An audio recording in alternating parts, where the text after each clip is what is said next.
Hello and welcome to another Forza Motorsport 7 video. Now this is the Porsche 911 GT1. Specifically it's the road-going version of the Porsche 911 GT1 race car. Now there are a few of these road-going race car GT1 cars out there, so obviously we decided to see which one was best by having a few races. So this is what happened.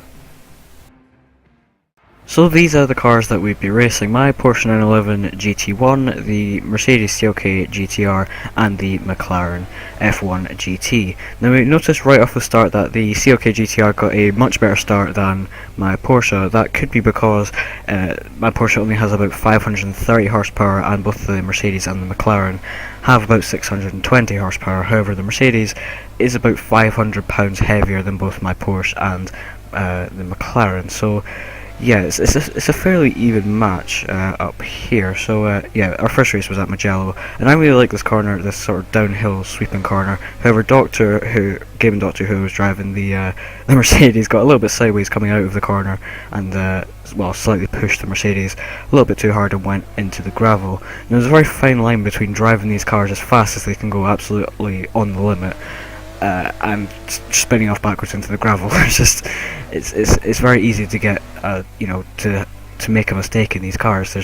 They don't really forgive you, obviously, because there's not any electronic stuff to help you. Now we did get a little bit spread out further on in the race due to Doctor's spin off, and the McLaren was just so amazing compared to our two cars. Well, compared to the Porsche and the Mercedes.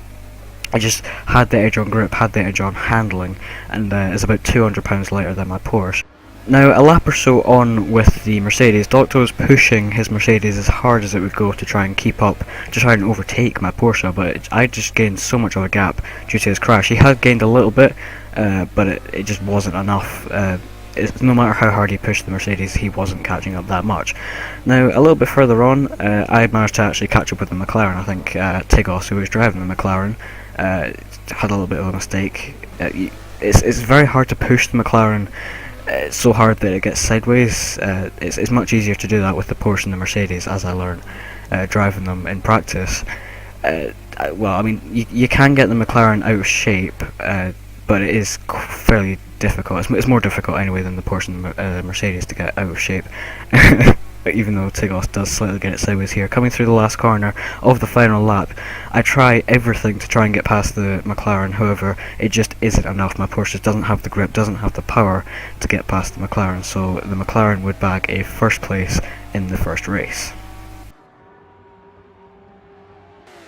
So for the second race we went to the Nürburgring GP circuit, and once again we noticed that the Mercedes had a way better start than the Porsche, but nothing could compare to that McLaren. Just the sheer acceleration of that was pretty insane. Into the first corner, not a corner that I think anyone in this group particularly liked, the fairly sharp hairpin at the beginning of this circuit. I was practically right on the tail of the Mercedes towards the start here. You can see me trying to poke my nose round the outside, trying to find a way past. Yeah, I mean, I get my car slightly over the curb and it goes into a bit of a slide. That's what happens when you get your car into well, that's what happens when you get your car over the curb, as Tiggoz proved on Mugello. If you get your car over the curb, it's going sideways. So a little bit further on into the first lap, the Mercedes had gotten closer to the McLaren as the McLaren gets into a little bit of a slide. I'm guessing he went over the curb. So yeah, once again, further into, I believe this was the second lap, the Mercedes just pushes it a little bit actually no, I think this was the first lap. Anyway, I can't remember. Yeah, the Mercedes pushes it a little bit too hard, slightly gives the McLaren a bump. That then leaves me free to catch up. So they then both slowed down, and I was pretty much right on the bumper of the Mercedes again. However, through this flat out, that's practically a flat out corner there, you can see the Mercedes and the McLaren slightly pulling away. This chicane actually went better than expected for all three of us. None of us crashed, so I guess that's good. Coming into the final corner, the Mercedes goes a little bit too wide, tries to overtake, however the McLaren does a nice switchback, cutback thing. So yeah. Now, I mean, this circuit is quite a challenging one for especially cars like these, because they were built in the 90s. Obviously, there's no electronical aids to help you. I try and stick my Porsche up the outside, sorry, of the first corner, doesn't quite make the move stick. The McLaren, once again, is just, well, racing away of our two cars, because it's just such, I mean, it has about the same horsepower as the Mercedes, but it's so much lighter, so much grippier. Doctor gets his Mercedes over the curb a little bit and has a little bit of a slide. That's the same corner that I had a slide on as well. As I said, if you get the car over the curb, or overdo it slightly, it is going into a bit of a slide. At least my Porsche and the Mercedes are anyway. Once again, trying to stick the car up trying to stick my Porsche up the outside, trying to find a way past. A little bit further on, we're still all pretty much as a group. The Mercedes and the McLaren have a little bit of a bump. Yeah, we're still pretty much as a group. However, the Mercedes and the McLaren are closer together, especially as we're on the faster bit of the circuit. Now, the Mercedes sticks its nose up the inside. I go way too deep on the brakes. I end up slightly on the grass in my Porsche, meaning that the Mercedes and the McLaren can run away. Now, a little bit further into the final lap, Doctor pushes his Mercedes a little bit too much, clips the McLaren, and that sends him into a bit of a slide and a crash off the track. Yeah, he just tried to stick his Mercedes up the inside, didn't quite work, clipped the McLaren, spun off, and that promoted my Porsche to a fairly easy second place. Yeah, as I said, if you push the cars too much, you're off the track. But the real winner here was the mighty McLaren. It's such a good car to drive. It's absolutely amazing. So yeah, for the second race at the Nürburgring GP circuit, it would grab a first place once again. So for the final race, we would go to the Road America full circuit. Once again, the Mercedes gets a much better start off the line than my Porsche. I was actually fairly surprised that the McLaren got a good start off the line every single time, because when I was driving that in practice, the gearbox, or at least, yeah, the gearbox is at least off the line worse than my Porsche and Mercedes. The McLaren's got way longer gears anyway than the Porsche and Mercedes. So yeah, and I believe Tiggoz did actually say that in the when we were driving these cars in these races. I believe he said that the gearbox wasn't that great. So yeah, coming into this corner once again, I found myself behind the Mercedes trying to find a way past. You see, we all go pretty out wide there. This corner here there's a crest, and you sort of have to brake just before the crest, otherwise you're going off out wide, or yeah, just into the gravel or the grass. Once again, I'm right on the bumper pretty much of the Mercedes, trying to stick my nose up the inside or around the outside of pretty much every corner we go to around this big sweeping right hand turn. You can see me trying to find a way around the outside. However, the Mercedes can just carry way more speed around the corners than I do. Having said that, however, Doctor ends up getting his car on the grass. That corner and this corner here ends up smacking a sign. So that means we are practically side by side by the time he comes off the grass here. The replay camera isn't that great on some parts of this track, but as you're seeing. But yeah, I did manage to overtake the Mercedes there. So yeah, I basically just had to try and fend off Doctor's Mercedes for as long as I could, otherwise obviously he was going to overtake me. Now on this big long straight, this is like, I believe it's the longest straight on the track, so I was fairly nervous that Mercedes, well, like, the Mercedes is fairly close behind, so I was quite nervous that it was going to overtake me. However, I managed to keep my my second place. I don't know how on that on that long straight there, because the Mercedes is a fair bit quicker than my Porsche in a straight line, as we've proved. However, it is, as I said at the start, about 500 pounds heavier than my Porsche, so fairly heavy there. So yeah, the Mercedes and the Porsche are fairly evenly matched when it comes to power and weight. So coming into this corner again, the corner that all of us ran wide, and I went even wider in my Porsche there.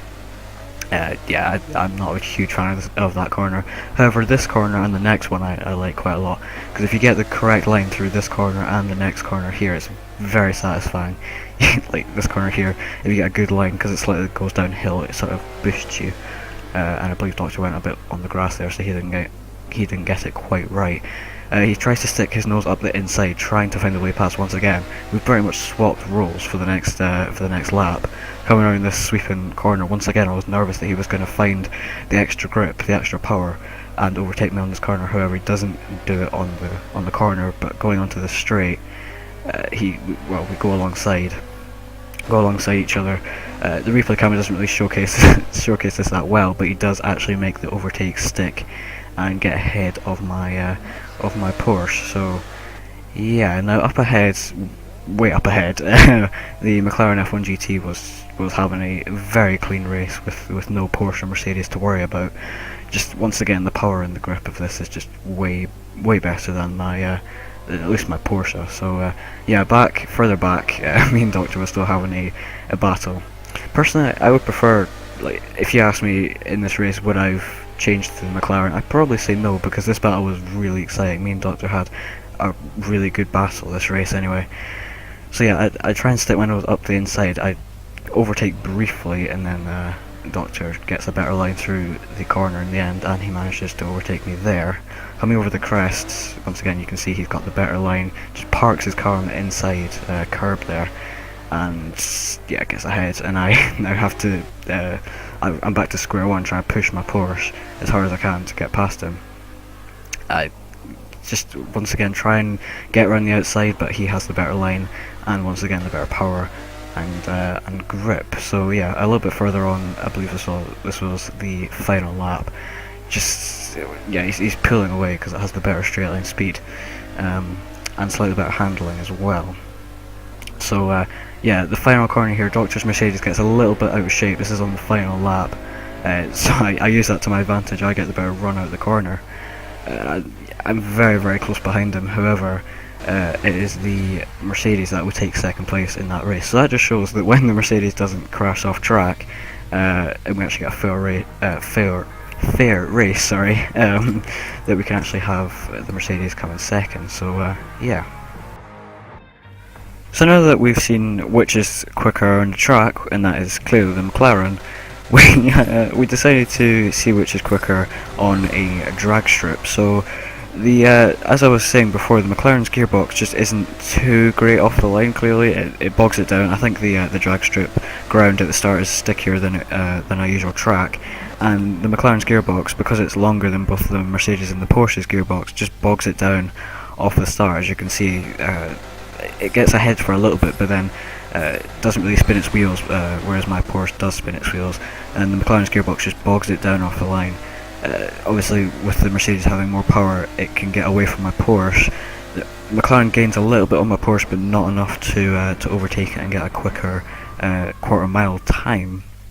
So yeah, I think it's just a little bit too short of a distance for the McLaren to really put its full power down. As I said, just because of the gearbox, the gears being so long, it just isn't long enough. The Mercedes and me actually get a fairly equal start off the line. However, the Mercedes extra power can just power away from my Porsche, so that means the Mercedes is quicker in the quarter mile. However, which would be quicker in the mile? So we decided to see. Obviously, because the McLaren was slower in a quarter mile, we just, out of curiosity, decided to see which would be quicker in the mile. So the Mercedes gets a slightly better start, obviously. Then my Porsche, the McLaren's still behind, and that's the quarter mile gone now. So after the quarter mile, you can see the McLaren starting to gain on both of our Porsche and the McLaren. Overtook my Porsche about the halfway mark, and then past that it overtakes the Mercedes.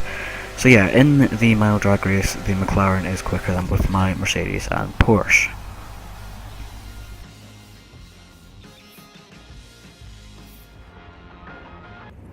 So the last thing we need to do is find out which one of these three cars goes faster around our Sebring test track. Now, bearing in mind these three cars were all driven by me around the same track in the same conditions, so that basically just factors out any driver differences we may have had in the three races at the beginning of the video.